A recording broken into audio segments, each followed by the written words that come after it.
Salut les joueurs, salut les joueuses, content de vous retrouver pour ce petit papotage.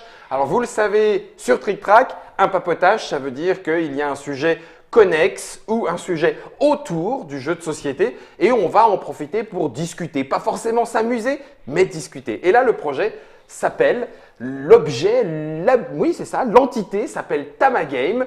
Et celui qui vient nous en parler ne vous est normalement pas inconnu puisque Yannick est déjà venu nous parler d'Action-Jeu et de Kingdom Board. D'ailleurs, on a fait une super vidéo. Ah bah, intégrale. On n'a pas été. On a fait un intégral, Yannick. On a fait un intégral. Et là, sur Tamagame, autre casquette, hein, tu l'as dit, tu as enlevé la casquette Action-Jeu et Kingdom Board.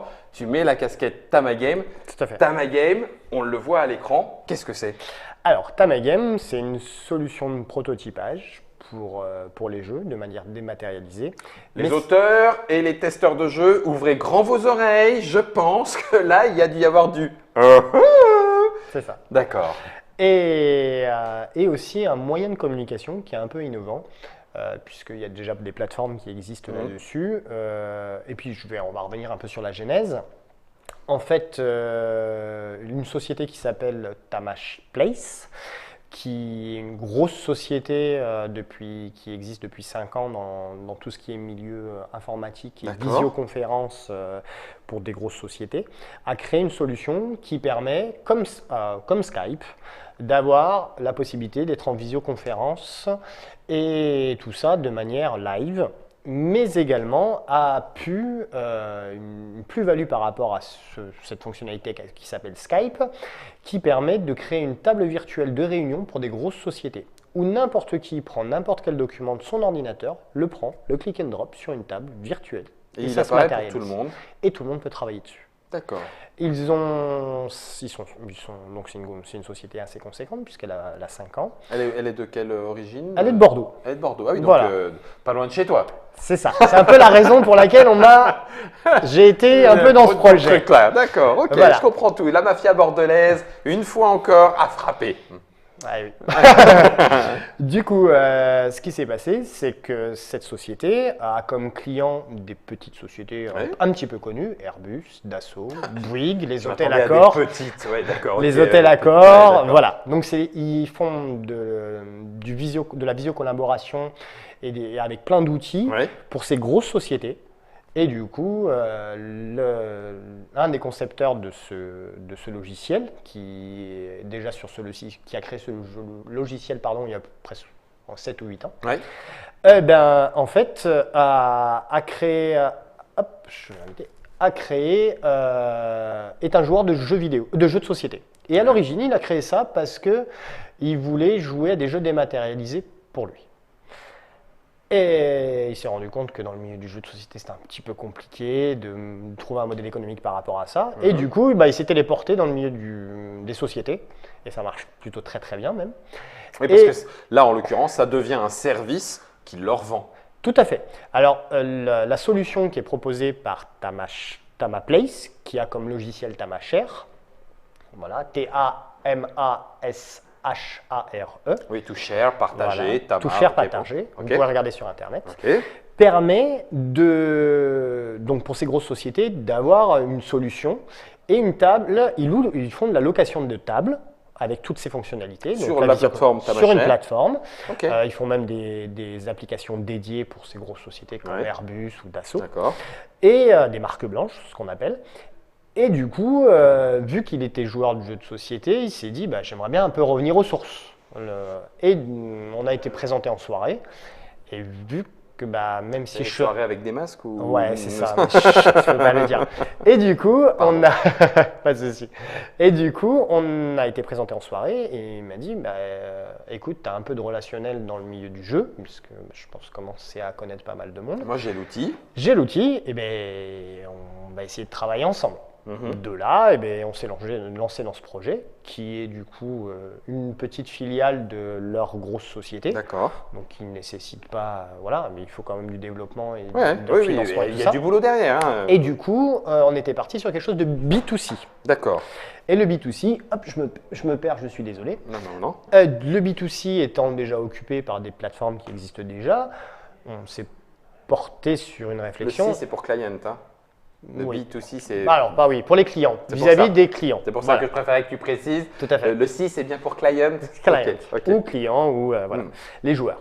Du coup, on n'avait pas de réel modèle Si on a une plus-value, vous allez le voir, mais pas le marché est déjà assez occupé. Puis après une réflexion, on s'est dit, mais on va plutôt proposer un service en B2B, c'est-à-dire vis-à-vis des professionnels du milieu, en leur proposant quelque chose, certes de payant, mais qui peut les avantager grandement. Et D'accord. qui, du coup, peuvent reprendre tout cet argent largement sur des frais de déplacement qu'ils n'ont plus à faire. D'accord, ok. Donc ça permet de faire du coworking, comme on dit, du travail, travail à plusieurs, ensemble, à distance, mais avec un intérêt particulier, puisque tu l'as dit dès le départ, autour des prototypes. Et donc, du coup, le fait de pouvoir faire des parties avec son auteur à distance ou avec des playtesters, en l'occurrence dans le cadre du développement d'un jeu, sur la plateforme de Tamagame. Ou à l'export, ou à… Oui, ou à l'export. En fait, les fonctionnalités… Présenter, y compris. Oui, mais alors attends. Il y a effectivement certaines plateformes, Board Game Arena & Co, qui proposent de porter le jeu dématérialisé, en l'occurrence, mais non différent du jeu en boîte. C'est juste les éléments qu'on met en format numérique, boum boum, et après, charge aux joueurs de connaître les règles du jeu, et puis ensuite de déplacer les petits pions, etc. etc. Bon, là, en l'occurrence, on est sur un type particulier. Là, on est sur du professionnel, c'est ce que tu as dit, donc c'est vraiment pour travailler sur du prototype. Ou en tout cas du jeu qui va bientôt sortir, et puis à distance avec mon distributeur polonais, je vais lui dire bah tiens, je te le présente, ça sort dans 6 mois, pour l'instant c'est comme ça, et viens, tu y joues et tu me dis combien t'en veux. Ou alors le présenter à des boutiques, présenter à plein de personnes différentes. D'accord. Il faut savoir que ce logiciel va permettre de prototyper, d'être utilisé en B2B, mais donc de professionnel à professionnel. Mais si nos clients, donc c'est-à-dire les éditeurs, voire les auteurs, etc., veulent l'utiliser pour le proposer en B2C, libre à eux. Libre à eux. Nous, on n'intervient pas là-dessus et ce n'est pas notre modèle économique. Donc, qui l'utilise ou pas, ça ne change rien. C'est leur outil, ils l'ont payé et après, ils l'utilisent de la façon qu'ils veulent. Ok. Donc, du coup, c'est pour ça qu'on a un ordinateur aussi sur la Trick table. C'est que ça se charge. Alors, on va le mettre, on va le passer à l'écran. Voilà, pour qu'on puisse le voir maintenant de la caméra du dessus. Donc, grosso modo, si je comprends ce que tu as mis en place pour l'instant, il y a différentes salles. Alors, chaque client, entre guillemets, chaque professionnel aura ses propres salles.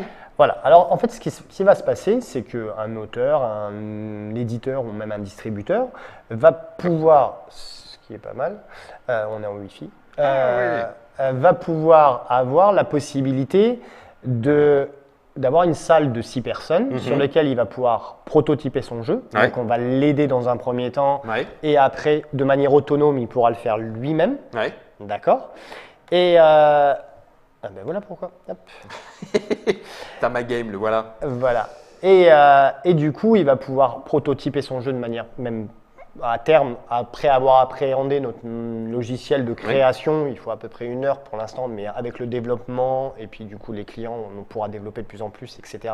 Et du coup, permettre aux joueurs que ça soit de plus en plus simple à créer. Nous, ce qu'on propose comme type de jeu, c'est un jeu dématérialisé, vu de dessus, ce qui est la plus visible dans ce qui peut être en dématérialisé ou en numérique. Et sans règles, où chaque joueur, comme s'il était dans la vraie vie, puisse mettre en bordel la table s'il le souhaite. C'est comme dans la vraie vie. Voilà. On n'incrémente pas des règles, on met les règles sur la table. On n'incrémente pas, comme pourrait le faire table BGA ou d'autres qui font du B2B, on n'incrémente pas des fonctionnalités automatiques, etc. On laisse la liberté aux gens. C'est eux qui manipulent les outils. C'est eux qui manipulent les outils et leur grosse plus-value qu'ils ont par rapport à tout ce qui existe, c'est que déjà toute la cam, la vidéo communication est intégrée au soft. Tu ne vas pas rechercher Skype à côté, etc. Et du coup, ça évite…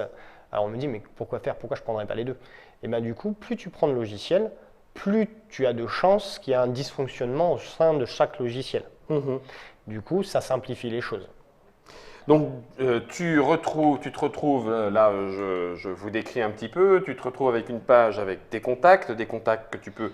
on a le droit de montrer? C'est pas grave si on montre les… Voilà. Tu te retrouves du coup avec plusieurs salles, voilà. Donc une étagère sur laquelle tu as plusieurs jeux qu'on a… C'est les jeux que tu as mis en… qu'on a tu as dématérialisé. Avec qui on a déjà travaillé. Voilà.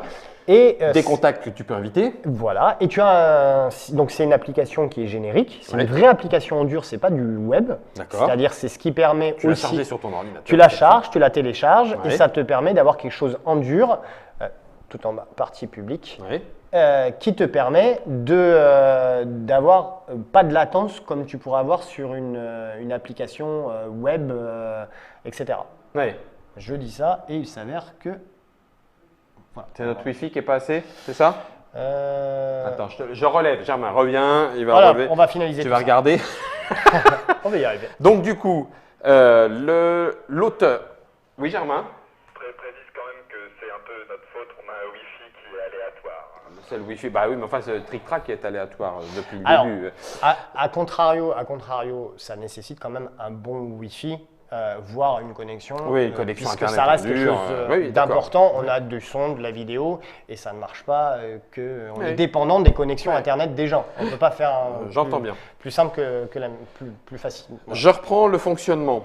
Quelqu'un va vous contacter, il récupère le soft, il l'installe, il prend 1 heure de sa vie, que ce soit un auteur ou un éditeur, pour apprendre à mettre son plateau de jeu en forme dématérialisée, mettre ses cartes en forme dématérialisée, mettre ses jetons en forme dématérialisée. Il finit par avoir son jeu, on l'a vu sur la petite interface d'entrée, il peut en avoir plusieurs, toute sa collection, toute sa gamme, toutes ses créations et tout ça. Alors tous les jeux seront pour tout le monde, c'est-à-dire que vu que ça reste une application, on ne voulait pas que chaque utilisateur, admettons si c'est pour communiquer sur une boutique, que la boutique elle ait à télécharger telle application de tel jeu, telle application de tel jeu, telle application de tel jeu, puisqu'au final ça serait très compliqué pour elle. Du coup on met tous les jeux au même endroit. Et chaque utilisateur, du coup, a déjà l'application. Donc, ça lui évite de télécharger 50 000 fois l'application. Oui, et l'application, tu peux avoir tous les jeux de tout le monde. Oui, mais alors ça veut dire que comment se passe le fait qu'un éditeur qui travaille avec un auteur sur un prototype ne veuille pas rendre ça public? Tout à fait. C'est pour ça qu'en amont, avant d'être sur cette plateforme visible, l'éditeur a ce qu'on appelle une salle propre à lui, sur laquelle il va pouvoir prototyper ses jeux de manière confidentielle et protégée, puisque tu te doutes bien que s'ils ont comme utilisateur Airbus et Dassault, la sécurisation, en termes de protection, elle est faite. D'accord. Voilà. Du coup, l'utilisateur va pouvoir avoir cette table à lui. Il va pouvoir prototyper. On va pouvoir l'aider aussi, puisqu'il y a un support qui permet d'aider les gens à créer leurs jeux en ligne, etc. Même on peut leur dématérialiser les jeux. C'est plusieurs fonctionnalités avec des tarifs différents, bien sûr. Et du coup, une fois qu'il est matérialisé, et ben hop, tu le vois sur la table. Donc là, on est sur un jeu prototype non, qui n'est pas un prototype, mais qui est un jeu qu'a édité un petit indépendant, qui a fait une campagne Ulule et qui a utilisé notre plateforme pour organiser, dans le cadre de sa campagne participative, des événements autour de son jeu, dans lequel il a pu faire jouer énormément de personnes. Hop. C'est vrai que vous avez un Wi-Fi un peu particulier. Ah bah c'est pour ça. Non mais c'est bien, au moins on va pouvoir de toute façon en parler. Donc ça veut dire que lui, depuis chez lui, il a organisé des parties, voire même, s'il en a envie, des tournois. Tout à fait. Puisque particularité qu'on a en plus-value par rapport à ce que font les autres, c'est qu'on est capable, en plus de cette visio-collaboration, c'est-à-dire que où tu vas pouvoir être dans ta petite salle privée à 6 personnes, tu vas pouvoir faire jouer les gens, obtenir leur retour, ils pourront tester ton jeu. On a l'opportunité de faire la même chose sur ce qu'on appelle du multitable, où on peut faire rentrer jusqu'à 120 personnes dans une salle. Là, il faut un gros Wi-Fi. Fibre optique? Non, même pas. Même pas. Il faut une connexion un peu particulière où chaque joueur va pouvoir se connecter. Ou typiquement chaque boutiquier, tu peux présenter ton jeu à 120 boutiquiers en une fois. Tu les appelles, ils se connectent, tu leur présentes le jeu, ils se répartissent sur les tables et ils y jouent. Wow. Mais avant ça, on a des éléments de collaboration, c'est-à-dire que tu peux prendre la main sur tout le monde. Oui. Tu peux, donc on le fait lors d'un événement, ce qu'on nous, on a présenté, c'est qu'on est capable, vous avez, hop, ça risque d'être compliqué. Je vais monter plutôt des images Que tu as. oui, un petit peu. Donc on est capable du coup d'avoir ces 120 personnes. Tu te doutes bien que 120 personnes en visioconférence, c'est ingérable, Bah, c'est oui. un brouhaha énorme. Du coup, quand tu arrives dans cette salle où tu as des multitables, comme un peu certains sites de poker te permettent de faire, Ouais. Ok. quand tu es quand tu n'es pas assis à une table, tu ne peux pas parler. Tu ne peux pas écouter. Ok. Du moins, tu peux écouter suivant une certaine règle que je vais parler, et tu ne peux pas parler. Du coup, tu vas t'asseoir à une table, n'importe laquelle. Je vais vous montrer un petit peu, ça va être plus simple avec des images. Ça va être... Hop. Hop. Tac. Donc, C'est ce qu'on appelle la salle de promotion. voilà. Donc, tu vas pouvoir avoir ici, alors c'est des tables, d'accord? Oui, on voit les petits fauteuils. Voilà, tu vas t'asseoir à un fauteuil et à partir du moment où tu es assis à une table, tu auras un canal audio et vidéo propre à la table. D'accord. Donc en gros, tu communiqueras qu'avec les gens de ta table, Ok. sauf l'animateur. Qui lui, peut- un peu comme dans un labo de langue. En fait, un peu comme dans un labo de langue où le mec peut communiquer en personnel avec un des étudiants ou avec tout le monde dans le casque. Grosso modo, ça reproduit un petit peu ça. Mais c'est exactement ça au D'accord. final. Ok. Typiquement, ce qu'on va permettre, c'est que l'organisateur de l'événement, l'animateur, va pouvoir communiquer à tout le monde en mutant tout le monde. Donc quand lui va parler, il va enclencher juste en appuyant sur un bouton, un truc spécifique qui va lui permettre de muter tout le monde. Et là, il pourra parler. Mais tout le Tout le monde, monde personne ne peut plus parler. Voilà, Enfin, et tout le personne monde ne peut l'entendra. parler. D'accord. Mais ce qui est en plus intéressant, c'est qu'il peut également montrer son point de vue. Et là, il appuie sur un autre bouton qui permet de prendre la vision. Et là, s'il zoome sur quelque chose en parlant, eh ben, tout le monde va voir ce qu'il zoome. Et du coup, toute la vision de tout le monde sur leur écran sera ce qu'il présente. Donc, nous, on a imaginé les événements d'une certaine manière, c'est-à-dire que l'animateur présente son jeu de manière à tout le monde, de manière globale. Quelque part, il apprend les règles comme s'il le faisait en conférence, comme s'il avait un écran sur lequel il dit ben voilà, vous prenez la carte, vous faites ci, vous faites ça, il le montre. Voilà. Et une fois que tout le monde a compris, à la rigueur, il refile le canal, les gens peuvent éventuellement poser des questions. Mieux que ça, mieux que ça. En fait, les gens peuvent appuyer sur un bouton qui s'appelle lever la main, tout simplement. Et du coup, ce qui se passe, c'est qu'en fait, il peut donner la parole à quelqu'un. Et il y a un échange qui se fait. Tous les autres sont mutés. Et tout le monde, par contre, entend l'échange. Du coup, les questions se font en live et éventuellement, les gens peuvent rebondir. Après, le reste, c'est de la gestion de parole. Il Voilà. faut laisser Et un peu de temps à lui, Et etc. ça permet à tout le monde de bien comprendre les règles, de bien comprendre le jeu. Et après, qu'est-ce qui se passe? Eh bien, il lâche la main et tout le monde peut jouer sur sa table. Et sur à sa son table, jeu. ils ne s'entendent que sur sa table. Et ils peuvent. Mais attends, Yannick, là, en l'occurrence, ta My Game, ça veut dire que ça pourrait même devenir un. Tu parlais de poker tout à l'heure, mais ça pourrait devenir un outil de tournoi en ligne. Parce qu'en l'occurrence, tu fais venir 80 joueurs ou même jusqu'à 120 joueurs, y compris de figurines, parce que pourquoi ne pas avoir dématérialisé une photo de figurine que tu bouges de terrain en terrain avec les mesures et machin, et puis tu te fais ton tournoi en restant à la maison. Alors, pour pas te le cacher, on a présenté à beaucoup d'éditeurs. On est allé à Nuremberg, au festival à la convention de Nuremberg, pour le présenter à des éditeurs, voire des distributeurs, même des très importants, qui, oui, voient cette possibilité-là aussi. En fait, ils voient plusieurs utilisations au projet. Oui. La première, prototyper leur jeu, ça peut intéresser des auteurs. Tout à fait. De Et oui, pouvoir puis la présenter. Travailler à distance, etc., etc. Moi, typiquement, il y a un auteur très connu qui m'en a parlé. Il m'a dit, mais moi, ça m'intéresse Ouais. parce que je me déplace pour aller pour aller discuter avec mon co-auteur à tel endroit. Ouais. Je paye mes billets de train, je paye. Tu peux regarder sur le Oui, prototypage oui. Parce que du coup, on l'a Je pas. vais l'expliquer. On l'a pas vu complètement en règle, mais voilà, en l'occurrence, c'est ça qu'on voulait vous montrer tout à l'heure. Ah, excusez-moi, je vous le remets un petit peu droit. Voilà, c'est qu'en l'occurrence, moi je l'ai vu, hein, mais vous l'avez pas vu, puisque avec la connectivité qu'on a perdue, voilà, ça n'a pas été possible. Mais il y avait la table, et puis il y a les différentes personnes à distance, hein, qui du coup C'est comme si tu étais sur interagir, comme si on était sur Skype, avec en plus. Voilà, donc ça fait partie de la salle virtuelle dont on parlait tout à l'heure. Et ça peut être la salle et le prototype perso qui n'est pas visible par tout le monde. Tout à fait. Où les éditeurs peuvent discuter avec leurs auteurs, échanger avec des illustrateurs. Imagine un illustrateur qui est obligé puisque ça peut être aussi une salle de réunion, hein, du coup, où l'illustrateur prend son illustration qu'il a sur son ordinateur, hop, la drop sur la table, elle se matérialise, et là, le distributeur ou l'éditeur dit « Ah mais non, là, je t'entoure ça parce avec qu'il vaut mieux changer. Ouais, parce qu'on a des moyens avec des stylos virtuels, des marqueurs, des post-it à rajouter, de pouvoir agrémenter tout ça et du coup d'éviter beaucoup de choses. Un auteur, pour en revenir à ce que je te disais, l'auteur il me dit mais oui, mais moi je suis obligé de me déplacer de telle distance, payer mon billet de train 3-4 fois par. Alors, du coup, de chacun, mais ce projet lui permettrait d'éviter tous ces déplacements, d'être un peu plus en accord avec sa femme, et ainsi de suite. Mais c'est vrai que le coût que peut représenter le projet, dont on ne va pas forcément parler, vous me contacterez, puisque voilà. C'est des coûts importants, juste pour savoir, en termes de… On est sur du… C'est de l'abonnement sur une salle à l'année. Salle à l'année, donc c'est une location. C'est une location où tous les gens peuvent prototyper leur jeu. Et en fonction de tout ça, on a des produits un peu adaptés. Et la salle événementielle où on peut aller jusqu'à 120 personnes qui peuvent être utilisées soit pour de la présentation, soit pour de la communication avant la sortie d'un jeu. Puisqu'en fait, on est capable d'ouvrir une salle et de la fermer quand on veut.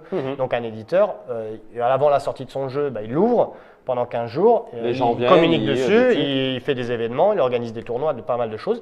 Et après, voilà. Donc on permet de présenter, de jouer.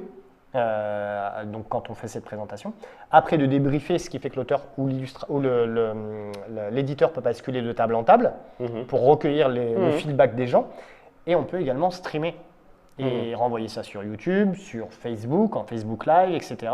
etc. Donc ça, c'est des choses qu'on peut twitcher et renvoyer sur Twitch. Donc c'est tout ce que… Toutes ces utilisations diverses et variées qui intéressent énormément les éditeurs, dont la fameuse possibilité de prototypage, d'organisation de tournois ou de gros événements facilement. D'accord. Donc du coup, Tama Games, c'est né de cette rencontre entre Tama Share et toi. Au final, oui. Au final. Pour un développement d'outils particuliers, d'abord un outil prototypal et de travail à distance, qui peut même du coup devenir outil de promotion autour du jeu. Ça veut dire, alors attends, par contre, j'essaie de réfléchir, l'éditeur qui veut le proposer et le montrer à ses collègues de très loin, les collègues de très loin, ils sont obligés d'avoir le soft ? Ou c'est lui qui les invite? Alors, ils sont obligés d'avoir le soft, mais ils n'ont pas besoin d'avoir une licence. Nous, on fonctionne par licence. C'est-à-dire que la personne qui a la licence, l'éditeur, par exemple, l'éditeur, a un an sur lequel il va pouvoir inviter n'importe quelle personne, mais il faut télécharger l'application. Parce qu'on reste sur une application en dur, c'est ce qui permet aussi la fluidité. Que malheureusement, je ne peux pas montrer là. Bah oui, mais en l'occurrence, moi je l'ai vu un tout petit peu, l'auteur aurait pu être là, et puis on avait les tables avec tout l'attirail du jeu qui était présent sur la table. Donc ça veut dire que pendant un an, j'envoie, le mec à distance, il télécharge, il vient, lui il ne peut pas prototyper parce que lui il n'a pas la licence. Par contre, il peut répondre à mon invitation pour venir profiter et jouer au jeu que je vais lui montrer, prototyper, y compris l'illustrateur pour travailler à distance. L'illustrateur, n'importe quel collaborateur, puisque ça peut aller très très loin. Les distributeurs sont très intéressés pour l'utiliser de diverses manières, en communication, en prototypage, à l'export, voilà. Et même pour un auteur, on est en train de mettre cette solution un peu en place pour même les petits auteurs qui veulent se faire connaître. Au lieu d'avoir prototypé leur morceau de papier, ils peuvent le communiquer d'une autre manière et puis éventuellement toucher des auteurs, des éditeurs et des distributeurs d'une autre manière. D'accord. Alors c'est une solution qui est en train d'être appréhendée par pas mal de monde. Ça va prendre du temps, le temps que ça se mette en place. On est sur des tarifs, comme tu le vois, plutôt raisonnés. Ça a un coût, puisque ça a des coûts serveurs, ça a des coûts de pas mal de choses. Mais on est capable de s'adapter un petit peu dans le cadre aussi de notre développement à un peu tout le public. À faire en fonction de la demande, un devis. Alors on va essayer d'être… Alors on ne va pas non plus assassiner ceux qui ont de l'argent, parce que ce n'est pas le but, on reste sur quelque chose de standardisé. Mais on veut aussi permettre aux petits de pouvoir prototyper leur jeu d'une autre manière. Alors ça nous a donné, à mon avis, pour l'instant suffisamment de billes. La dernière quand même, petite question que je vais te poser, elle est assez concrète. On sait que le passage n'est pas toujours évident. Par exemple, voilà, j'ai conçu ma carte et ma carte, elle existe, entre guillemets, en réel. Si elle vient d'un document que j'ai pu imprimer, d'après ce que tu m'as dit, a priori, je peux la mettre en click and drop et boum, elle existera dans le jeu. Alors, c'est pas tout à fait comme ça. Ah. Ça, c'est ce qu'on appelle la réunion en elle-même. Ok, Elle te je permet- peux le montrer Oui, celui-là oui, carrément. Typiquement, voilà, on a fait The Little Big Fish. Et Chez en- The Flying Games. The Flying Games, d'ailleurs, on salue encore David. David. Et en fait, il nous met à disposition ces fichiers visuels, donc ces images, ces PSD, ou alors il le fait lui-même.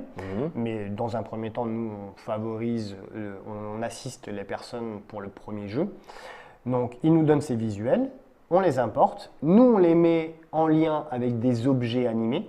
Ok. Que l'on a, c'est une bibliothèque d'objets animés. Ok. Alors des lancers de dés, des mains cachées, divers objets qu'on va développer au fur et à mesure des demandes des jeux.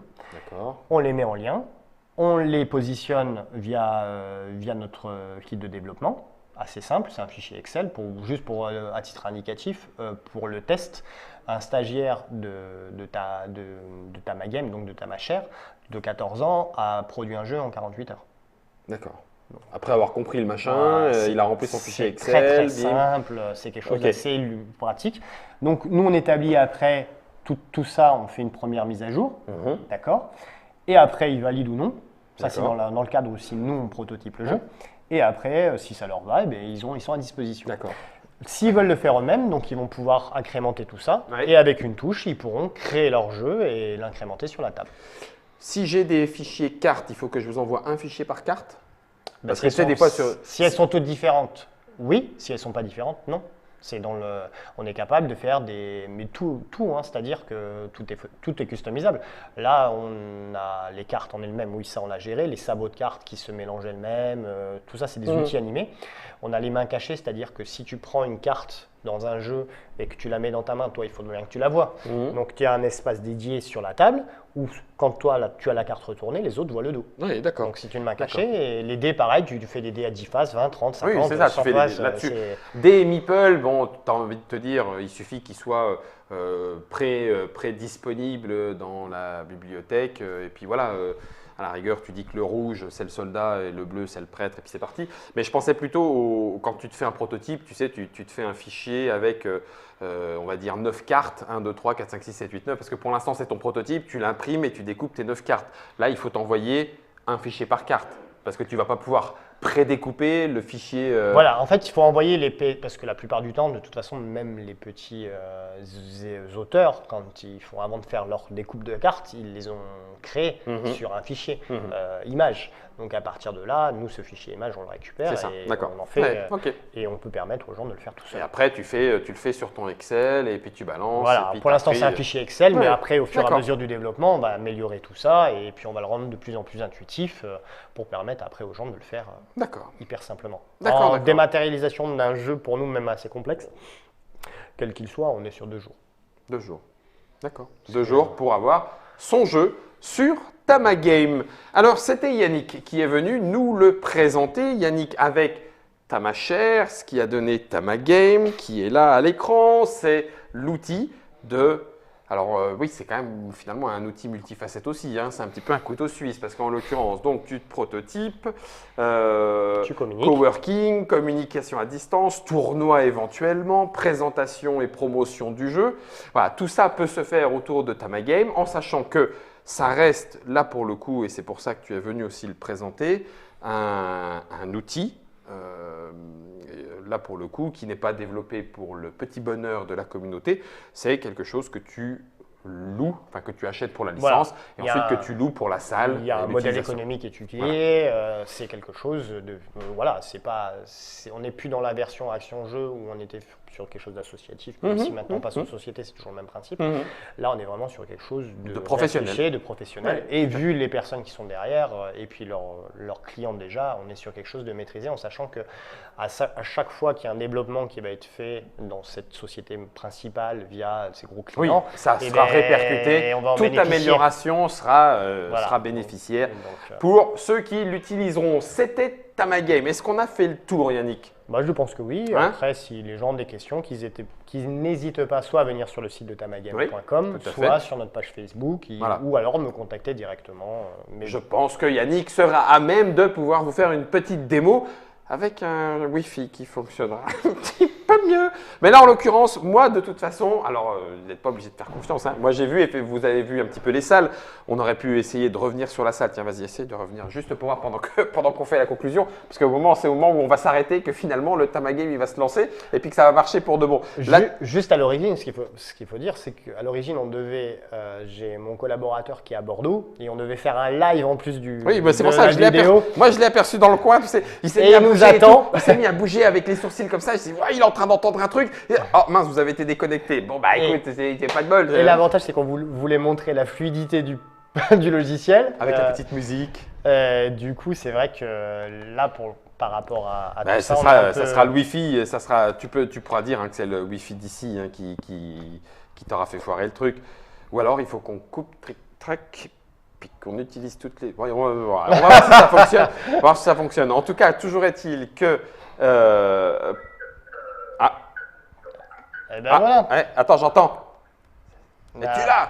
Es-tu là? voilà. Bon, ça, c'est la table de Donc, jeu. On va peut-être couper notre cam aussi, parce Ouais. que là, comme vous pouvez le voir, on a notre caméra ici. Ouais. Je vais la couper. Tiens, on voit l'auteur. Coucou! Voilà. Si, ça marche. Hein, on le voit en tout mais cas. oui, ça marche. Il est là, Et on il est est là. sur un Wi-Fi modéré, hein, je vous le dis. Hein.